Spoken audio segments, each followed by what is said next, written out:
Hi மக்களே, வணக்கம் எல்லாருக்கும்.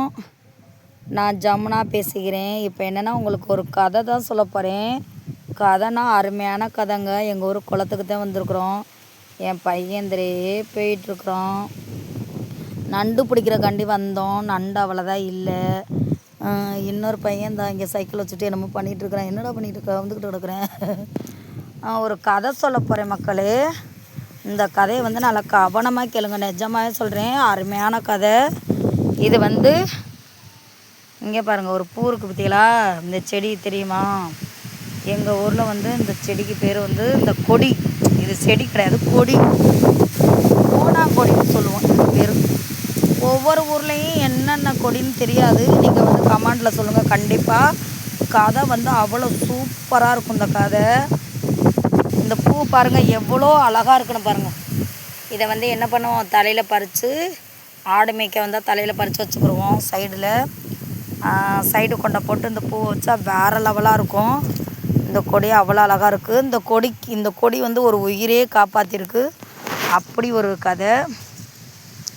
ஒரு ராஜா ராணி இருந்தாகலாம் ஒரு ஊரில். ஒரு ராஜா பொண்ணு பார்க்க போனாகலாம். பொண்ணு பார்க்க போகும்போது என்ன செஞ்சாங்கன்னா, வேறு ஊருக்கு தமிழோர சிந்தாமணின்னு ஒரு மகாராணியை பொண்ணு பார்க்க போயிருக்கிறாங்க. அப்போ பொண்ணு பார்த்து சிறையில் எடுத்து அப்படின்னு சொல்லுவாங்க. என்னமோ சொல்லுவாங்க, அந்த காலத்தில் அப்படி தான் சொல்லுவாங்க. எடுத்து வரும்போது நீங்கள் நாங்கள் மேலத்தளத்தோடு உங்களை கூட்டிகிட்டு போகிறோமா, நீங்கள் இங்கே இருங்கன்னு ராஜா ஒரு மரத்து கிளையில் உட்கார வச்சுட்டு போயிட்டாகலாம். மரத்து கிளையில் அந்த மகாராணியை உட்கார வச்சுட்டு போயிட்டாகலாம். உட்கார வச்சுட்டு போவோம். சரிங்க ராஜா, நீங்கள் போயிட்டு வாங்க அப்படின்னா அந்த அம்மாலாம் ஆகனே அந்த மரத்து கிளையிலே உட்காந்துருந்துருக்குறாங்க.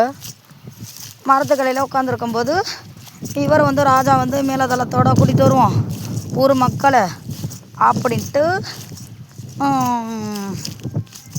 போயிட்டாகலாம். ஊருக்கு போயிட்டாகலாம்.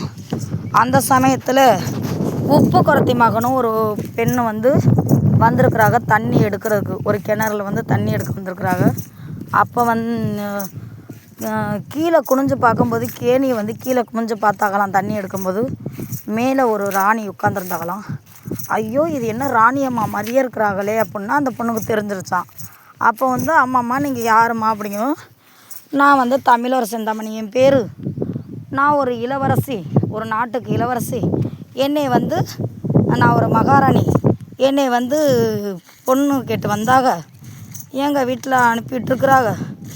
அப்போ மேலதாளத்தோடு கூட்டிகிட்டு போனோம்னா ராஜா ஊருக்கு போயிருக்கிறாங்க அவங்க வீட்டுக்கு அப்படின்னு சொல்லவும், ஐயையோ ராஜாவை அவங்கள கூட்டியாந்து வச்சுருக்குறாரு. அப்போ ராஜா வீட்டில் போய்த்து வாழ்ந்தால் நம்ம வாழ்க்கை சூப்பராக இருக்குமேனா அந்த பொண்ணுக்கு ஆசை வந்துருச்சான். உப்பு குரத்தி மகளுக்கு ஆசை வரவும் பிடிச்சி, ஐயையோ கீழே இறங்குங்கம்மா, அம்மா கீழே இறங்குங்கம்மான்னு ஆசைப்பட்டு இறங்க சொல்லி, இந்த பொண்ணை இறங்க சொல்லி அந்த அம்மாலையும் இறங்கிட்டாகலாம். இறங்கின வாக்கில் கண்ணு மொழியை தோண்டி அடித்து அந்த பொண்ணை அடித்து மயக்கப்பட வச்சு கண்ணு மொழியை தோண்டிக்கிட்டு கேணிக்கில பிடிச்சி தள்ளி விட்டுட்டு இந்த பொண்ணு உப்பு குரத்தி மகன் மேலே ஏறி உட்காந்துக்கிட்டாலாம் கதையில். மீத கதையை நாளைக்கு சொல்கிறேன். சூப்பராக இருக்கும் கதை. கவனமாக கேளுங்க. ஓகே, பாய்.